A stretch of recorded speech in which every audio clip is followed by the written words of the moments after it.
Hi, this is Sweet June. How's everybody doing today, this evening? I'm going to do my part two to my daycare tips video for parents. Like I was talking about in the last video, it's key to check your staff when you're visiting a daycare, prospective daycare that you may be thinking about putting your child in. It's best to check your staff. Like I said, check to see that check their interactions that they're having with the children. Um, check their demeanor, attitude. You can pick up all that stuff by looking at people and just studying them. And schedule two, maybe three visits if you have to, um, so you can kind of get the full gist and the full environment of the daycare and everything like that. And also check the director of the daycare. um, Talk to the director, sit down and talk with him or her, um, kind of feel them out a little bit, kind of see, because sometimes if you talk to people, people will tell you everything that you need to know just by their conversation sometimes.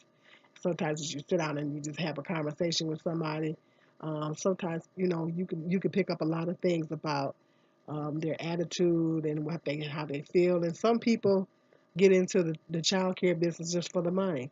A lot of times they get into it just for the money and they really don't care about the children like that. They're just doing it just to make money. I mean, it's sad to say that, but it's reality. So you want to make sure that your administrator has a passion for um, what she's doing or he's doing, and you want to make sure that they really, really have a vested interest in the children at that daycare.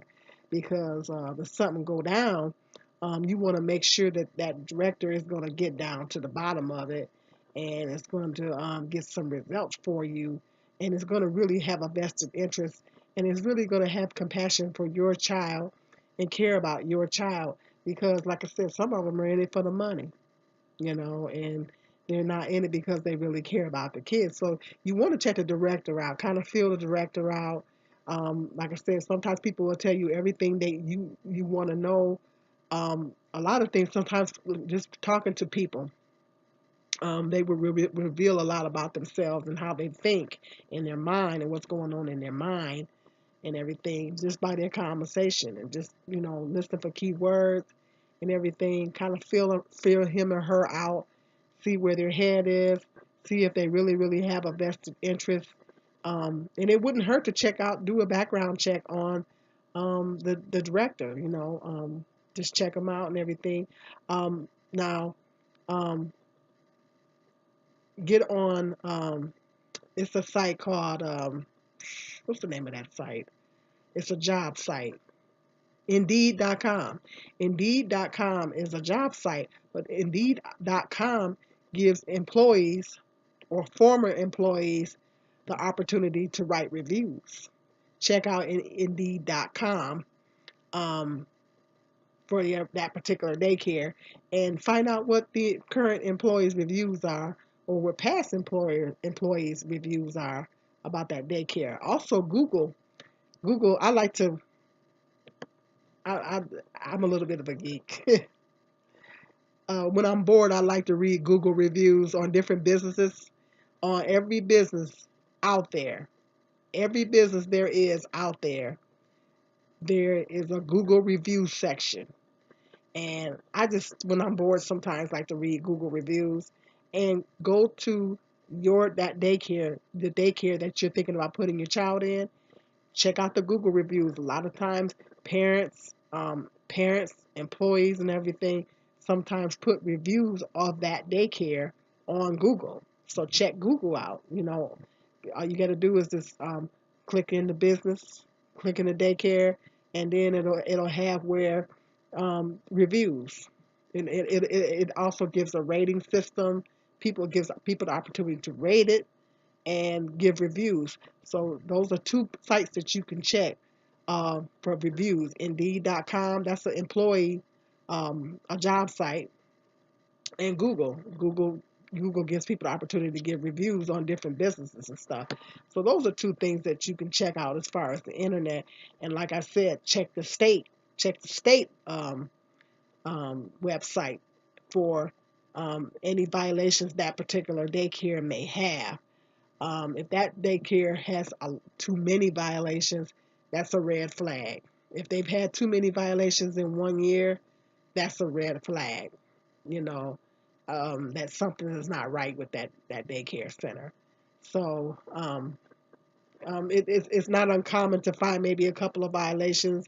Children have accidents sometimes, and even if they have an accident and it was an honest mistake or whatever, or it was an honest accident, they're required by law to document that accident sometimes. And if it's a major accident and um, the doctor or ambulance or whatever had to be called, or the child had to go to the hospital, like say if they broke a arm or a leg or a hand or something, that has to be documented in there, and it has to be, they have to give full details as to what happened and everything like that. And so, you know, it's not uncommon to maybe find a couple of things or whatever like that. But if you see too many of them, if you see too many reports in there uh, in 1 year's time, then that's a red flag that something's not right with that child care, that daycare center. And just ask around. Sometimes word of mouth is good. If you live in a smaller city, you can kind of ask around, and find out from other people, okay, how is this child care center? What's going on? And sometimes a lot of times people will tell you, oh, I don't know about that place, or yeah, that's a good daycare. So, word of mouth is always good. And I would also check the staff um, um, turnover rate. Check the staff turnover rate. Some daycares, like the particular daycare that I worked at, there's a huge turnover rate, an employee turnover rate. I mean, there it's constantly caregivers are constantly leaving. New caregivers are constantly being hired, and that's something that's very important. That's very important that you want to know as a parent putting your child in a daycare, because you want to know that. You want to know what's the employee turnover rate. And if the employee turnover rate is pretty high and you got people quitting and every month, and new people coming in every month, just about, um, that's to me, that I mean, that's the issue. That's the issue.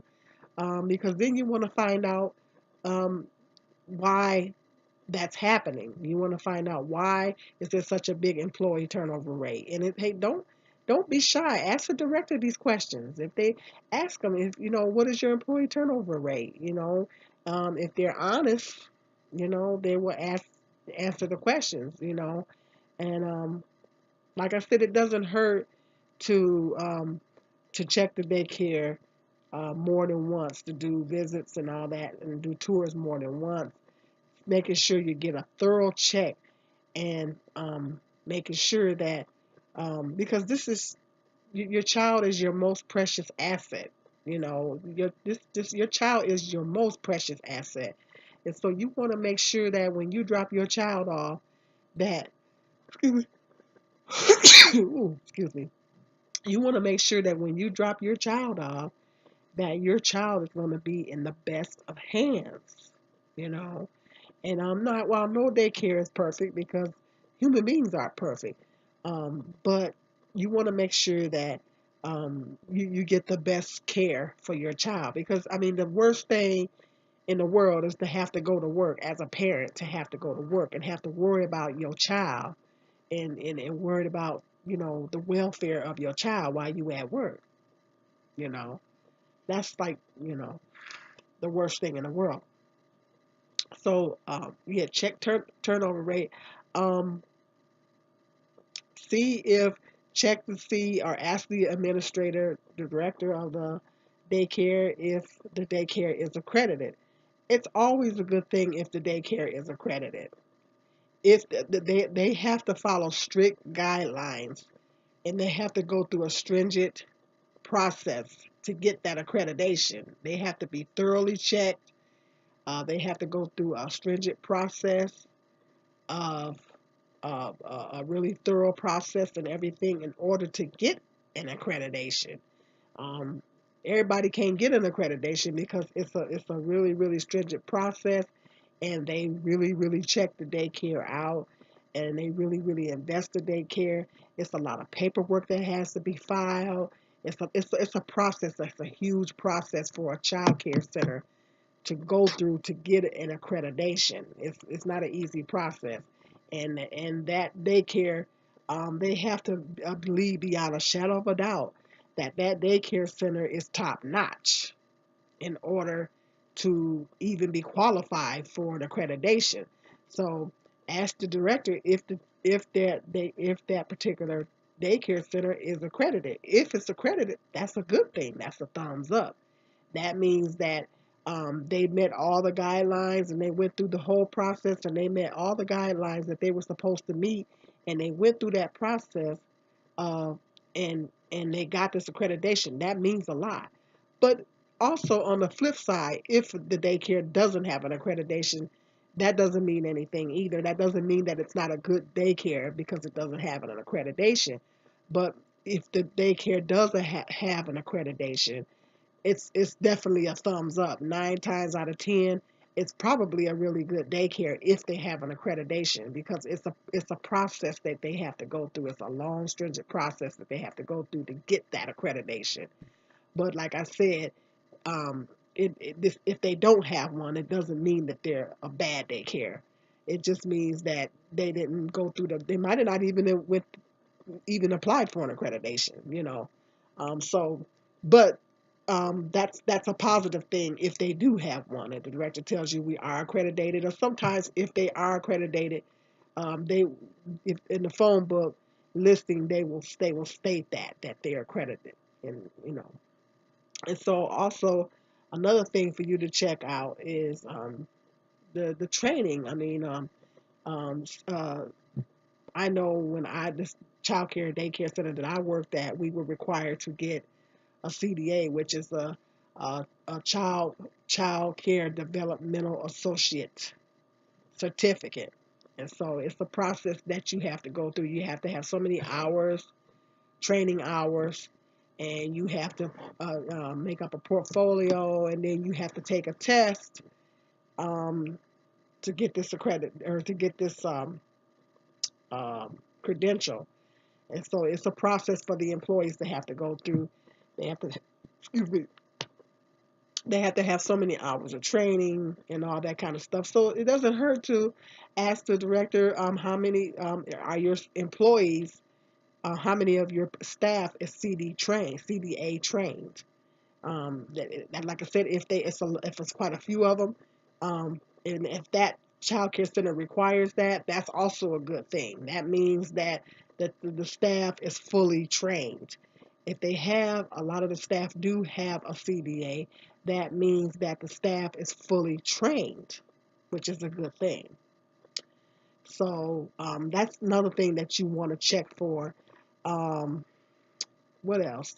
Employee turnover rate, like I talked about. Um, you want to it wouldn't hurt to check the playground. It wouldn't hurt. I have to go out on the playground, check the equipment, make sure the equipment is safe, make sure stuff ain't falling apart, and all this kind of stuff. I mean, that's a part of their inspection from the state. They have to make sure that all the playground equipment is safe and everything. But it wouldn't hurt for you as a parent to check those things out. As a parent, it's best to check everything out that you can when you're thinking about putting your child in a child care center. And it wouldn't hurt, especially particularly if you have an older child going into child care and you know that they're going to spend a lot of time on the equipment. It wouldn't hurt to check it out and make sure that it's safe. Make sure that there's proper fencing around it. Make sure that there's no places for them to escape or get out or someone to take them. And so that's something to think about too. Um, so um, it wouldn't hurt also to check the menus, making sure the child is going to get Like I said, they all child care centers have to meet those guidelines. They have to meet certain guidelines as far as the meals that they serve, and they can't serve things that they can't give them too much sugar and stuff like that. They have to have so much fruit. They have to have so much bread and all that stuff. So, um, but it wouldn't hurt as a parent to ask for that information. Can I see one of your menus to kind of get an idea of what they serve and all that kind of stuff like that. Um, And so, and it wouldn't hurt either to ask the daycare, the director, what do you do just in case there's an accident? What is your accident procedure? When a child has an accident, what do you do? And the director tell you that it's protocol that they file an incident report. Will I get a phone call if my child has an accident or whatever? And the director, it doesn't hurt. Ask them what their accident procedure is on if the child has an accident. What is their procedure? So it wouldn't hurt to ask those questions as well. And so, as a parent, like this is coming from someone that worked in the daycare center, and as a parent, these are the things that you should look for when considering a daycare center for your child, child care. Like I said in my last video, I'm team home daycare. I'm team home daycare, and I had my children in the home daycare, and um, that was the best choice for me. But um, home daycare, like I said, home daycares are more the child would get more one-on-one attention because there's less children. It's less structure. It's not as much structure as a daycare. But if you want your child to have more structure, if you want your child to have um, more developmental, um, if you want your child to have more developmental activities and have a more structured environment, then a daycare center might be your best bet for your child. But if you want your child to have more of a home-like atmosphere, want more, if you want your child to have more one-on-one, because in a daycare center, um, like I said, a lot of times in most cases there's different classrooms and there's a student to teacher ratio, and depending on the age, you have for the daycare center I worked at for 2-year olds, they had four teachers for wait a minute, it was 4 to 1 for one teacher for every 4 kids. So if there was 12 kids and they had 4 teachers, so but in the three-year old classroom that I worked in, it was only um, one teacher for every 10 kids. So if your child is, yeah, depending on the age of your child, if your child is approaching toddler years or preschool years, it's not going to be, you might only have a couple of teachers in the classroom, or maybe 3 at the most. And so you might not get as much that child might not get as much one-on-one attention as they would get in a home daycare. So that's also something to consider as well. Um, if depending on your needs and what you want for your child, you may want your child to have that one-on-one. A home daycare might be a viable option. If you don't work a traditional 9 to 5 schedule, a lot of home care daycares. I know my home daycare lady, I didn't work a traditional 9 to 5 schedule. And that was another reason why I went with a home daycare, because my child care lady was willing to do evenings for me. And even in some cases, she was willing to babysit on the weekends if I had to work the weekends. So sometimes a home daycare provider is a little bit more flexible, unless you're going to find one of those daycare centers that's open 24 hours, 7 days a week, and they probably do exist, but you know, I don't know of any in my town. But that's also something to consider as well. It depends on your schedule, what needs that your child have, what some of the goals that you want for your child, or how much structure and developmental activities you want for your child. all those are all those are things that you have to think about, and all those are factors. So um, I hope that I gave you parents some interesting tips. Um, and this is coming from somebody that worked at a daycare center. These are the things that you definitely should look for. And so I'm glad, I hope I was able to help somebody out here. So I got some more interesting video topics coming up. See you.